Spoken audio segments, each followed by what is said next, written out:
안녕하세요. 동숙의 성도 여러분 반갑습니다. 오늘도 주님의 크신 은총 안에서 오늘 하루가 행복하기를 바랍니다. 기도합시다. 주님, 오늘도 저희들에게 또 새날을 주시니 감사합니다. 이 한 주간도 주님 은혜 가운데 인도하여 주셨습니다. 저희들 많은 세상의 어려움 속에서도 하나님을 향한 시선을 놓치지 않고 또 우리 안에 계신 주님으로 의지하며 아름답고 거룩한 길 모두 다 승리할 수 있도록 인도하여 주시옵소서. 오늘도 말씀을 통해 주실 주님의 음성을 듣고 우리가 거룩하고 아름다운 교회로 또 그런 성도로 세워지게 하여 주옵소서. 예수님 이름으로 기도합니다. 아멘. 네, 오늘 말씀은 고린도전서 3장 1절에서 15절입니다. 네, 조금 긴 내용이지만 제가 좀 빨리 속도를 내서 읽어볼게요. 형제자매 여러분, 나는 여러분에게 영에 속한 사람에게 하듯이 말할 수 없고 육에 속한 사람 곧 그리스도 안에서 어린아이 같은 사람에게 말하듯이 하였습니다. 나는 여러분에게 젖을 먹였을 뿐 단단한 음식을 먹이지 않았습니다. 그때는 여러분이 단단한 음식을 감당할 수 없었습니다. 사실 지금도 여러분은 그것을 감당할 수 없습니다. 여러분은 아직도 육에 속한 사람들입니다. 여러분 가운데서 시기와 싸움이 있으니 여러분은 육에 속한 사람이고 인간의 방식대로 살고 있는 것이 아닙니까? 어떤 사람은 나는 바울 편이다 하고 어떤 사람은 나는 아볼로 편이다 한다니 여러분은 육에 속한 사람이 아니고 무엇이겠습니까?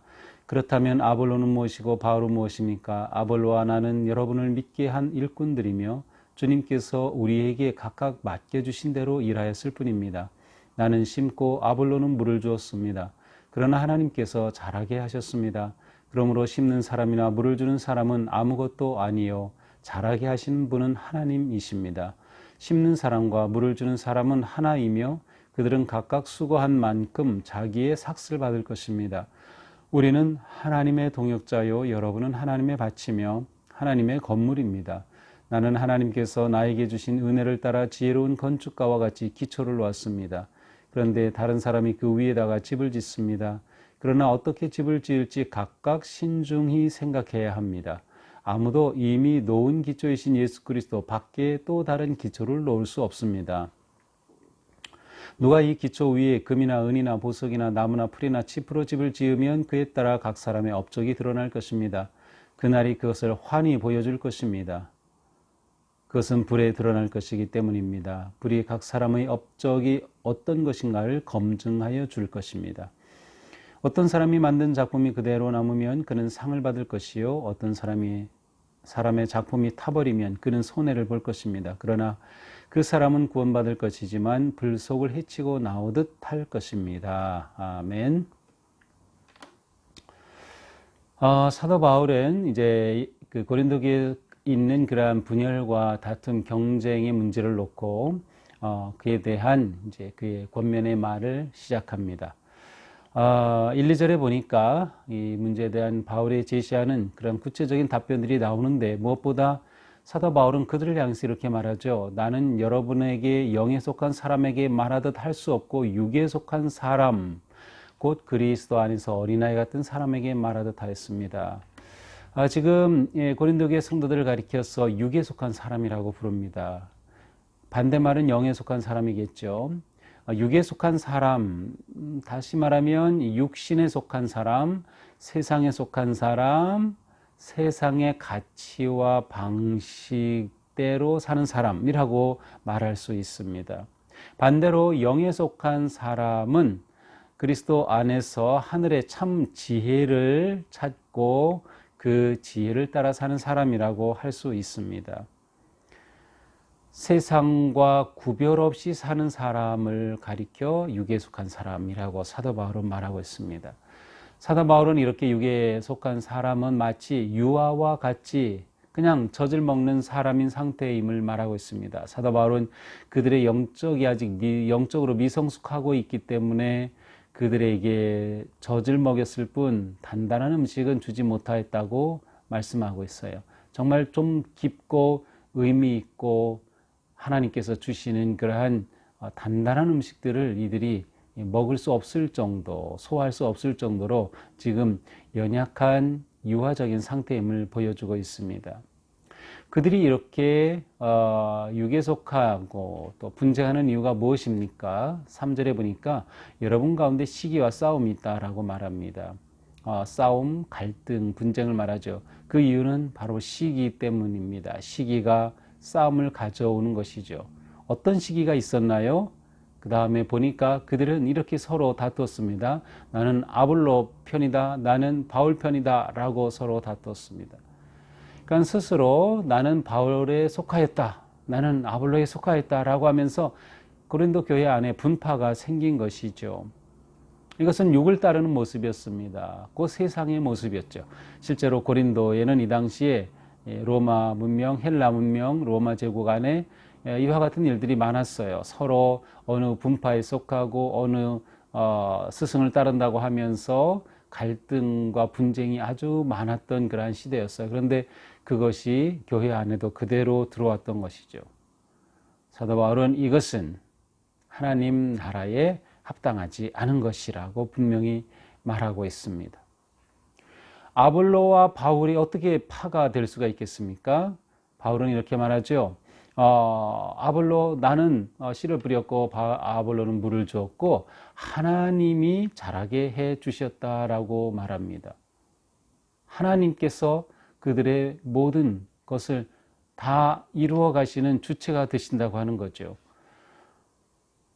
이것은 교회 안에서 사람에 따라서 누구를 차별하거나 또 누구를 추종하여서 어떤 그룹을 만들고 어떤 당을 만드는 것이 옳지 않음을 말해줍니다. 바울도 훌륭한 사람이었고 아볼로도 훌륭한 사람이었습니다.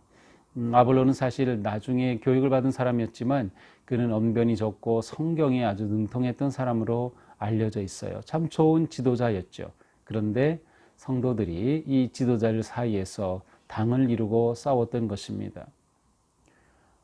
바울은 농부에 비유하면서 자신이 씨를 뿌렸다면 아볼로는 물을 주었다고 말합니다. 그러나 결국 씨앗은 하나님이 주신 복음이고 하나님께서 그들에게 은혜로 키워주시기 때문에 이것이 바울이냐 아볼로를 말할 문제가 아니라 하나님께 초점을 두어야 하는 것임을 말해주고 있습니다.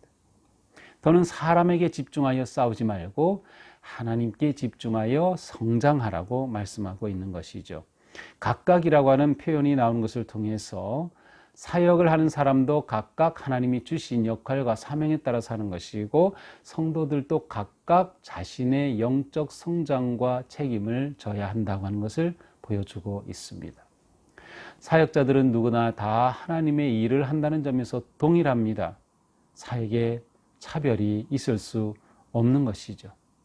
오직 하나님의 영광과 이름으로 하는 것입니다. 또 사도 바울은 이러한 믿음의 삶을 건축에 집을 짓는 일에도 비유합니다. 집을 지을 때 기초가 필요하고 다양한 재료를 통해서 건물을 세우죠. 그런데 사도 바울은 특별한 표현을 사용합니다. 이제 자신이 건축가와 같이 기초를 놓았고 이 기초는 오직 예수 그리스도인데 이 기초 외에는 다른 무엇도 기초가 될 수 없다. 그러니까 우리가 교회로서 아니면 개인으로서 성도로서 우리의 인생의 집을 짓고 교회의 집을 지을 때 기초는 분명하다. 예수 그리스도 그 복음 위에 세운다고 하는 것을 말해줍니다. 그러나 어떤 재료로 집을 세울지는 교회에 따라 개인에 따라 다를 것입니다. 그러면서 여러 가지를 말하죠. 그 집을 세울 때에 그 집에 여러 가지 재료가 있는데 금은, 보석, 나무, 풀, 짚으로 집을 지을 수 있어요. 그런데 만약 불의 심판과 판정의 때가 왔을 때 다 타버리면 그 집을 지은 것이 아무것도 남지 않아요. 그러나 어떤 재료를 짓느냐에 따라서 그 집이 남을 수도 있다는 것이죠. 이것은 일종의 비유입니다. 우리의 인생의 집을 세워갈 때 우리가 어떻게 믿음의 집을 견고하게 심판의 때에 타 없어지지 않게 세울 수 있을까? 건강한 바른 믿음의 집, 그러한 교회를 우리가 세워가야 함을 보여주고 있습니다. 하나님의 심판과 또 하나님의 어떤 판정에도 타버리지 않고 인정받을 수 있는 그러한 교회, 그러한 성도가 되기를 기대하는 마음이 담겨 있는 것이죠. 과연 우리는 우리의 집이 불에 견딜 수 있을 그러한 인생의 집을 짓고 있는가를 생각해 보게 됩니다. 또 우리 교회도 어떤 일이 일어나도 견고히 설 수 있는 그러한 교회로 세워지고 있는가를 물어보게 됩니다. 오늘 말씀을 통해서 무엇보다 우리는 다 동역자다는 것을 좀 깨달았으면 좋겠습니다. 우리 교회 안에도 많은 사역자들이 있고 많은 성도들이 있습니다.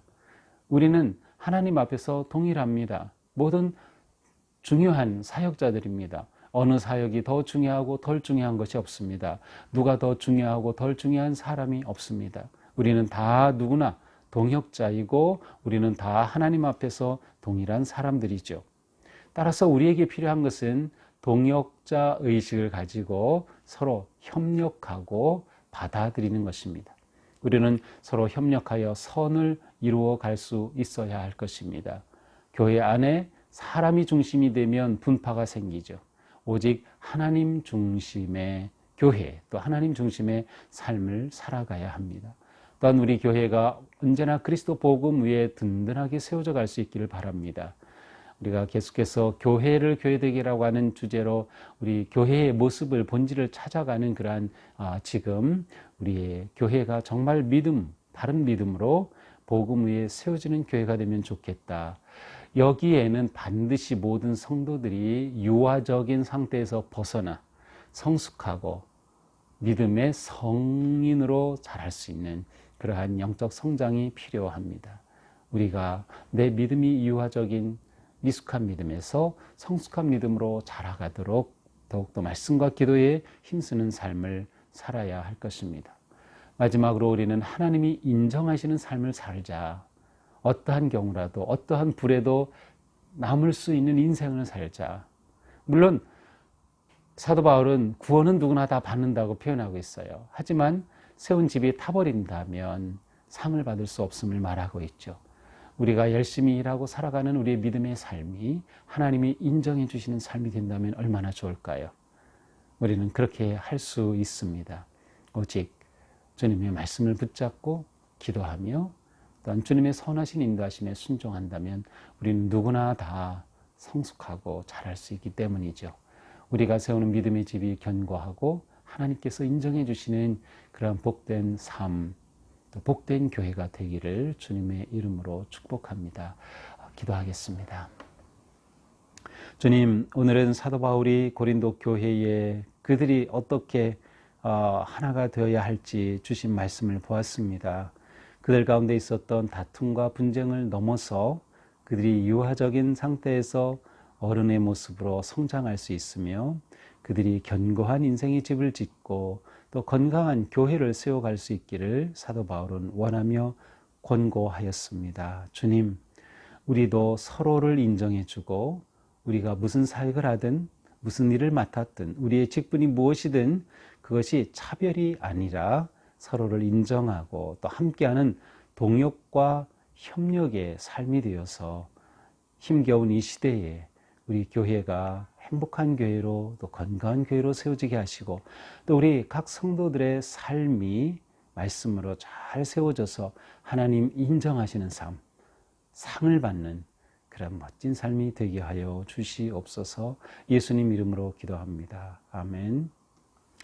네, 오늘도 주님 주신 하루 승리하는 또 복된 하루가 되기를 축복합니다.